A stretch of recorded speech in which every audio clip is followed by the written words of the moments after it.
ഇപ്പോൾ ഫാത്തിമ നേഹ എന്ന വിദ്യാർത്ഥിനി ശ്രീനഗറിലാണ് രതീഷുള്ളത്. മലയാളി വിദ്യാർത്ഥികളുണ്ട് അവിടെ. ഒരു വിദ്യാർത്ഥി സംസാരിച്ചാണ് 150ഓളം മലയാളി വിദ്യാർത്ഥികൾ അവിടെ ഉണ്ട് എന്നാണ് നേരത്തെ സംസാരിച്ച വിദ്യാർത്ഥി. ഫാത്തിമ നേഹ, അവിടുത്തെ സ്ഥിതി എങ്ങനെയാണ്? നിങ്ങൾ സുരക്ഷിതരല്ലേ?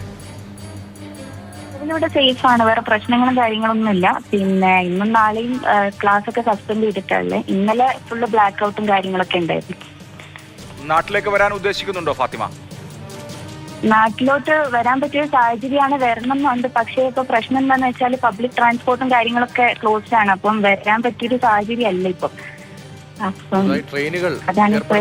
ട്രെയിനുകൾ ഉടൻ സർവീസ് തുടങ്ങുമെന്ന് ഇന്ന് അല്പം മുമ്പ് ഒരു വാർത്ത വന്നിരുന്നു. എന്തായാലും ക്രമീകരണങ്ങൾ ഉണ്ടാകുമെന്ന് പ്രതീക്ഷിക്കാം. എന്തെങ്കിലും ബുദ്ധിമുട്ടുണ്ടെങ്കിൽ സംസ്ഥാന സർക്കാരിന്റെയും കൺട്രോൾ റൂം തുറന്നിട്ടുണ്ട്. ആ നമ്പർ ഞങ്ങൾ എഴുതി കാണിക്കുന്നുണ്ട്. എന്തെങ്കിലും അത്യാവശ്യ സാഹചര്യം ഉണ്ടെങ്കിൽ ആ നമ്പറുകളിൽ ബന്ധപ്പെടാം. സർക്കാർ ക്രമീകരണങ്ങൾ ഏർപ്പെടുത്തുമെന്നാണ് അറിയിക്കുന്നത്. ഇന്നലെ രാത്രിയിലത്തെ അവസ്ഥ എങ്ങനെയായിരുന്നു? ഇന്നലെ ഒരു 8 മണി ആയതോടുകൂടി നമ്മളെല്ലാവരും റൂമിലെല്ലാം ലൈറ്റ് ഒക്കെ ഓഫ് ചെയ്ത്, കോളേജിൽ ഫുള്ള് ലൈറ്റ് ഒക്കെ ഓഫ് ചെയ്യുന്നുണ്ടായിരുന്നു. ഒരു 9:30 സമയമായപ്പോഴേക്കും അവര് കറണ്ട് ഫുള്ള് കട്ട് ചെയ്തിട്ടുണ്ടായി. പിന്നെ ഒരു രാത്രി ഒരു 1:30-2 മണിയോടുകൂടിയാണ് പിന്നെ കറണ്ട് ഒക്കെ വന്നിട്ടുണ്ടായിരുന്നത്. ഒട്ടേറെ കുട്ടികളുണ്ടോ?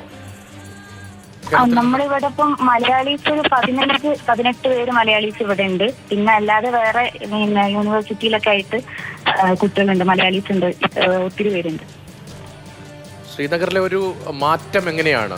എത്ര നാളായി അവിടെ പഠിക്കുകയാണ്? ഇപ്പോൾ ഈ സംഘർഷ പശ്ചാത്തലത്തിൽ എന്തൊക്കെ സുരക്ഷാ നിയന്ത്രണങ്ങളാണ് വരുന്നത്? ഞാനിപ്പോ ഇവിടെ ഒരു 8 മാസമായിട്ട് പഠിക്കുന്നുണ്ട്. അപ്പം ഇവിടെ ഈ ഒരു ഏരിയ സേഫ് ആണ്. ഈ ഒരു ഏരിയയിൽ ഇതുവരെ പ്രശ്നങ്ങളും കാര്യങ്ങളൊന്നും അങ്ങനെ വന്നിട്ടില്ല. അപ്പം ഈ ഏരിയയിൽ പ്രത്യേകിച്ച് ഒന്നുമില്ല, സേഫ് ആണ് ഈ ഏരിയയിൽ. സേഫാണ് എന്നാണ് ഫാത്തിമ പറയുന്നത്. എന്തായാലും സുരക്ഷിതയായിരിക്കും ഫാത്തിമ. മലയാളി വിദ്യാർത്ഥികൾ ശ്രീനഗറിലും അതുപോലെ തന്നെ കശ്മീരിലെ നഗരങ്ങളിലും പഞ്ചാബിലെയും രാജസ്ഥാനിലെയും നഗരങ്ങളിലുണ്ട്. അവരെയൊക്കെ വേണമെങ്കിൽ പുറത്ത് എത്തിക്കാൻ, അല്ലെങ്കിൽ വേണമെങ്കിൽ സുരക്ഷിത സ്ഥാനങ്ങളിലേക്ക് എത്തിക്കാനുള്ള ക്രമീകരണം ഏർപ്പെടുത്തി അതിന് ഉള്ള കൺട്രോൾ റൂം ഇപ്പോൾ തിരുവനന്തപുരത്ത് സെക്രട്ടേറിയറ്റിൽ തുറന്നിട്ടും ഉണ്ട്.